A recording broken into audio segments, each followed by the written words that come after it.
മെറ്റയുടെ ജനപ്രിയ മെസ്സേജിംഗ് പ്ലാറ്റ്ഫോമായ വാട്സാപ്പിൽ പുത്തൻ അപ്ഡേറ്റുകൾ എത്തുകയാണ്. വാട്സാപ്പ് സ്റ്റാറ്റസ് അപ്ഡേറ്റുകളിൽ ചിത്രങ്ങൾക്കൊപ്പം സംഗീതം, ട്യൂൺ എന്നിവ ചേർക്കാൻ കഴിയുന്ന പുതിയ ഫീച്ചർ ഉടൻ എത്തുമെന്നാണ് റിപ്പോർട്ട്. ഇതിന്റെ പരീക്ഷണം മെറ്റ വാട്സാപ്പ് ബീറ്റ വേർഷനിൽ ആരംഭിച്ചതായാണ് വാബീറ്റ ഇൻഫോയുടെ റിപ്പോർട്ടുകൾ വ്യക്തമാക്കുന്നത്. വാട്സാപ്പ് സ്റ്റാറ്റസ് അപ്ഡേറ്റുകളിൽ സംഗീതം ചേർക്കാൻ കഴിയുന്ന ഫീച്ചർ അണിയറയിൽ ഒരുങ്ങുകയാണ്. നിലവിൽ മെറ്റയുടെ തന്നെ ഇൻസ്റ്റഗ്രാമിൽ ഏറെ ആകർഷകമായിട്ടുള്ള ഫീച്ചറാണ് ഇത്. ഇൻസ്റ്റഗ്രാം സ്റ്റോറിക്ക് സമാനമായ ഇന്റർഫേസ് ആകും ഇതിനായി വാട്സാപ്പ് സ്റ്റാറ്റസ് ഇന്റർഫേസിലേക്ക് മെറ്റ കൊണ്ടുവരികയെന്നാണ് റിപ്പോർട്ടുകൾ.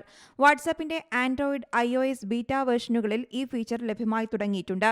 ഈ ഫീച്ചർ വരുന്നതോടെ സ്റ്റാറ്റസ് എഡിറ്റർ ഇന്റർഫേസിൽ കയറി സ്റ്റാറ്റസിനൊപ്പം മ്യൂസിക് ആഡ് ചെയ്യാവുന്നതാണ്. ഇതിനായി മ്യൂസിക് ലൈബ്രറി ബ്രൗസ് ചെയ്യാനുള്ള ഓപ്ഷനുമുണ്ടാകും.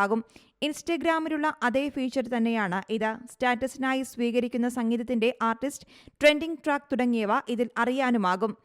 ഇൻസ്റ്റാ സ്റ്റോറിയിലെ പോലെ ഒരു പാട്ടിലെയോ ട്യൂണിലെയോ നിങ്ങൾക്കിഷ്ടമുള്ള ഭാഗം മാത്രം സെലക്ട് ചെയ്ത് സ്റ്റാറ്റസിൽ ചേർക്കുവാനും സാധിക്കും. ഒരു ഫോട്ടോയ്ക്കൊപ്പം ഇത്തരത്തിൽ മ്യൂസിക് ട്രാക്ക് ചെയ്യുമ്പോൾ 15 സെക്കൻഡ് ദൈർഘ്യമാണ് പരമാവധി ലഭിക്കുന്നത്.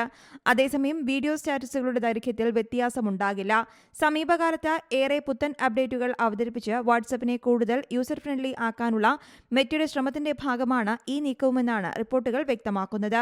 News desk, Zee Malayalam news. പുതിയ വാർത്തകളും വിശേഷങ്ങളും ഇനി വിരൽ തുമ്പിൽ. എല്ലാ ഡിജിറ്റൽ പ്ലാറ്റ്ഫോമുകളിലും ഇപ്പോൾ സീ മലയാളം ന്യൂസ് ലഭ്യം.